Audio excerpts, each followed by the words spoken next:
Hey, good morning, friends. Mark Holmes here with my buddy Cowboy Joe Boo. And as always, thank you guys for watching, commenting, subscribing, and being part of the Joe Boo Sports Report. Without you guys, you know this does not work without you guys. Let's get open for business here and let's wake up the football gods on this Hangover Monday as we do Joe Boo's Monday morning hangover report. All right, so guys, we are 3 and 0 starting off the season in great fashion. Now, in my mind, 10 and 6 should definitely be safe at getting you to playoffs. 9 and 7 should get us there. So if we can just go 7 and 6, we get 10 wins. So basically, even worst case, let's say we go 6 and 7, that's 9 and 7. I think that gives you a good chance of making the playoffs. We're talking about basically going 500 or better. But I won't be satisfied with that. I want to try and see if we can do better than that. Get some games at home. Maybe get a game off in the playoffs. So it's only 2 steps to try and make that run to that big game that we're not going to talk about right now. And I understand that we have played three of the worst teams in the NFL. Although the Giants have shown a little bit of life with Daniel Jones coming to life. I know some of the giant cockroaches are going to be coming out of the toilets and things. Um, but that's the thing about the NFL. A win is a win. It doesn't matter if it's against the Miami Dolphins or if it's against the New England Patriots. They all count the same. And in the end, it's how many of those you can put together that gives you an opportunity to play in the playoffs. So as we look at the schedule, we've had the cakewalk part of it, or at least some of the easiest part of it. There's still games against the teams like the Jets, and we still have the Redskins and the Giants again, and the Eagles twice.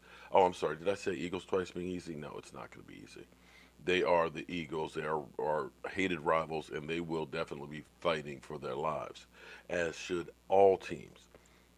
But now is where the schedule gets a little bit worse because now there are 8 teams. That's it. 8 teams that are undefeated in the NFL. And technically, you could really say seven because the Lions actually had a tie. But there's only 8 teams, 25% that have not lost a game.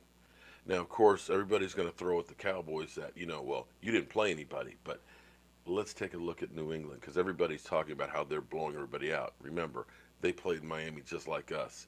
They also played Pittsburgh. And Pittsburgh, well, they're abysmal.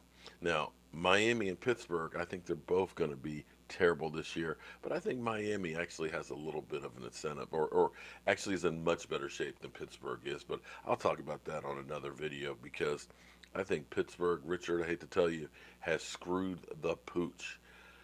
Yeah, it's going to be some tough sledding for a while for Pittsburgh, but I'm not a Steeler fan, so it's not my issue. My issue is the Dallas Cowboys because here's where the schedule starts to get rougher. When Drew Brees went down, immediately everybody said, "Oh, Cowboys just going to blow them out." Oh, Cowboys got nothing to worry about. No Drew Brees, he is the whole team, and that's where you're wrong. We keep getting told that it's the quarterback is the reason that you win or lose games. That if you have a great quarterback, it doesn't matter what you have. As we've heard people say, Dak has to have those guys in order to be successful. And I dare say every quarterback has to have some guys to be successful. Otherwise, people like me would be working the NFL playing football right now. And make no mistake about it, New Orleans has a lot of great players on there. Alvin Kamara is incredible. You look at that defense. They went up to Seattle and punched Seattle in the nose. They are not. And believe me, I'm going to tell you, if you've never been to Seattle, you have no idea what it's like to be a visitor in there. Me and the wife were once there. The famous game that Sean Lee got knocked out by Golden Tate. That place is so loud. I had a friend, um, Bob, Bob Kelly. Actually, the first picture Joe Boo had with a fan or an enemy was with Bob Kelly. Bob told me when you go there, wear some earplugs. I'm like, come on, man. I'm not gonna wear no damn earplugs. Earplugs? Are you kidding me? It can't be that loud. Yeah, it is. The only thing I can equate it to is being inside of a jet engine. It is literally that loud. It is so loud that you feel it down to your bones. When you leave the place, your body is still shaking. I was sitting next to my wife and I am yelling at the top of my lungs with my hands cupped, and she can't hear me. It is that loud. So for New Orleans to go up there to Pacific Northwest and bitch slap the Seahawks, it ain't going to be easy going into New Orleans in the Mercedes Dome playing against Who Dat Nation. So don't think that that's a pushover game. And that's going to be, as I say, a difficult one. Teddy Bridgewater didn't do anything spectacular. He played within himself, 177 yards, I think 2 touchdown passes, but he took the talent that is on that team and ended up not messing it up. It's not going to be an easy game. And then we still have to play New England, although New England hasn't played anybody like we haven't either. I mean, they played the Steelers, they played the Jets, and who am I missing? Miami. So it's not exactly like they've been playing the cream of the crop either. So that's going to be a major game to circle on the calendar.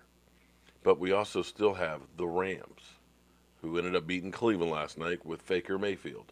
Um, I'm not sure if that says more about the Rams or more about the the Browns, who have all kinds of talent but just can't seem to do anything with it. Add to that, we got to play the Lions, who all of a sudden are a lot better than people thought, and we got to play Aaron Rodgers, the bad man. Put on there, of course, 2 more games against the Eagles, 1 more against the Redskins, and 1 against the Giants. It gets tough from here on in. So don't think that this thing is just sewn up and that we have, just got it made. I'm not saying that we can't win them, but you're not going to win them all. So as we go through, this is what I love. I love looking at stats. I'm a stats guy. Um, Seeing my quarterback right now fifth in yardage.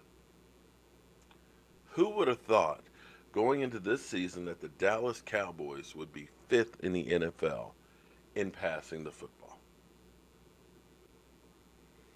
But what I love even more is that my running back, Zeke Elliott, is fourth in the NFL in rushing the football. Why am I happy about him only being fourth? Because if we go through and we look at the complete list, let's see, where is Tony Pollard in this?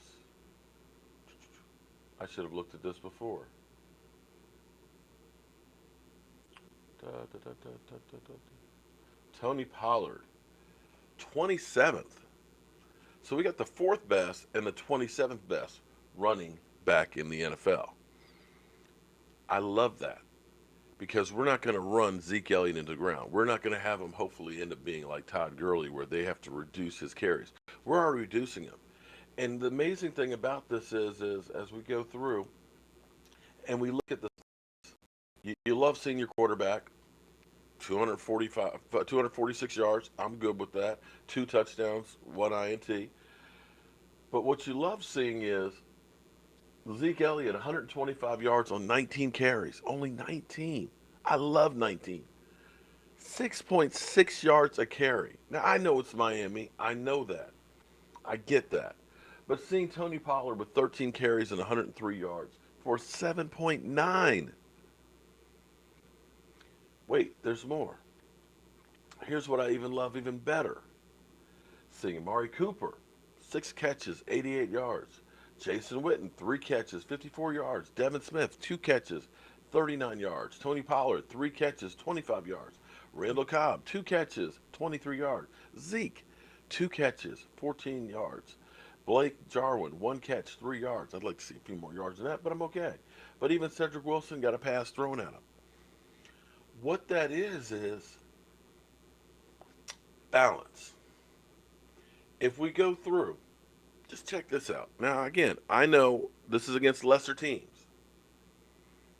So it's going to change. It's not going to be up there. Or maybe it will be as the team gets in there. We'll see. But seeing our team fourth in the NFL right now in points, scoring 32.3. Unbelievable. Unbelievable. Yardage. We're third in the NFL in yardage, 481 yards a game. Unbelievable.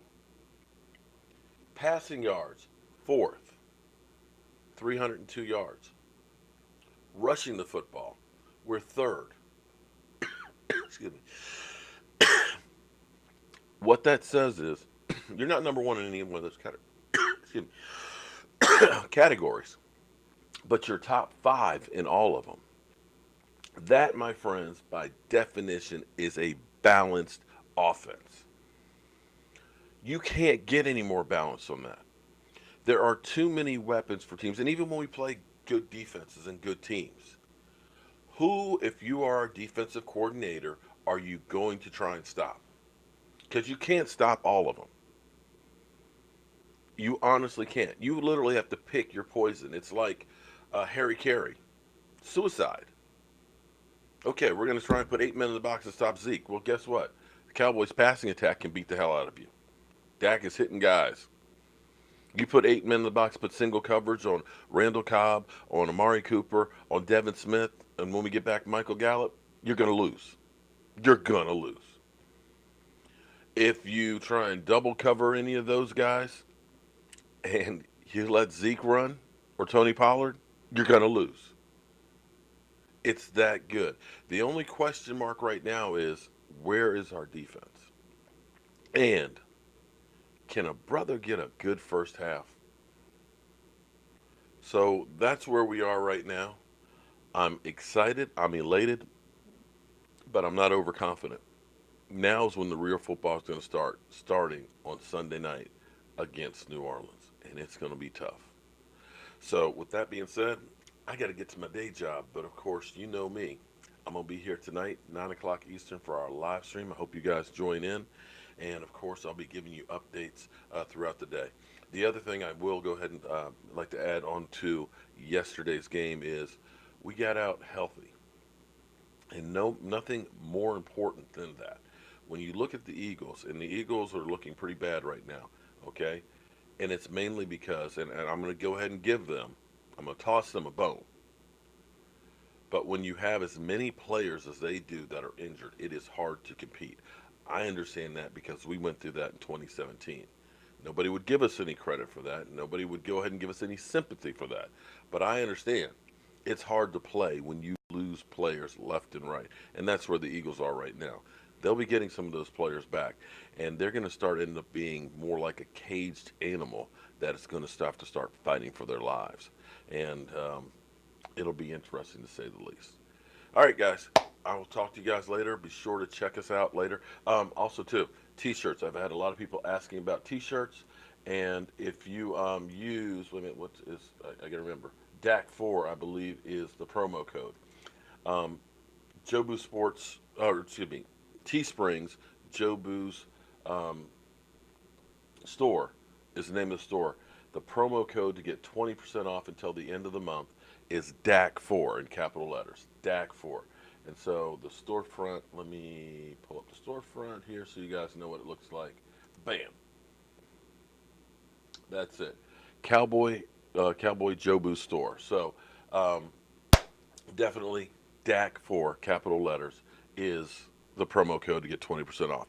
I'm Mark Holmes, and as always, thank you guys for being part of the Jobu Sports Report. I'll see you soon.